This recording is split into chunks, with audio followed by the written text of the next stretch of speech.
All definitely. right. How about if we jump all the way over? By the way, I love our landscape and our teaching here.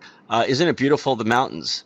So that's also very inspirational. And I Exactly. love Bringing teaching in in this kind of an inspiration inspiration. from question one to actually the environment we're in. Exactly. Wonderful. Great. Let's Amazing. jump over to the other Let's side. jump.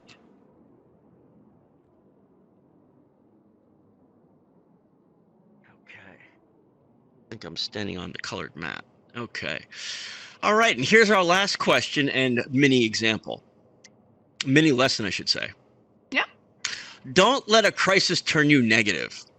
What do I mean by that? How many times have you heard about someone in history who fought atrocities you would not want to imagine having to endure? One way to stay positive and on the right track is to identify with someone who went through something you admire and always keep them as a reminder when you are going through a rut.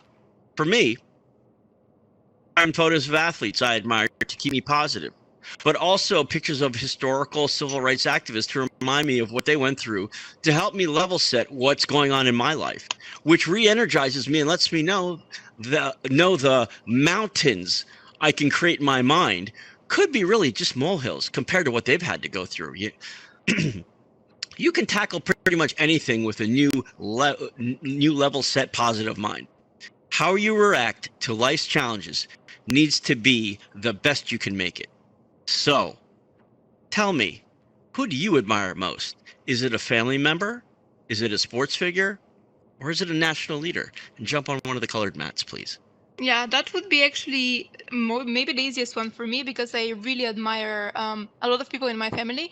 But my biggest hero will always be my mother. So she's just the strongest person I know. So for me, when I think about who do I admire, it's always going to her without even thinking.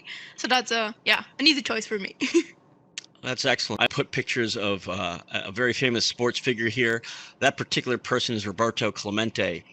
After he won the World Series in baseball, his country was actually going through a little bit of a tragedy. I believe it was like a flood or something.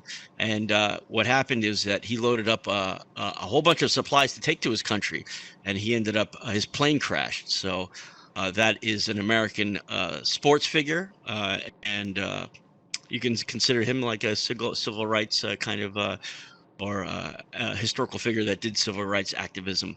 And of course, we have two of the most famous modern influencers and leaders in the world, above Abraham Lincoln, Winston Churchill. So Yeah, this concludes our inspirational, motivational lesson. amazing. That Yeah. was a really great experience. Thanks for organizing it. Absolutely. Thank you for coming. And I think that if we do these kinds of things, we can create lessons for motivational science and a lot of adult learning and leadership development.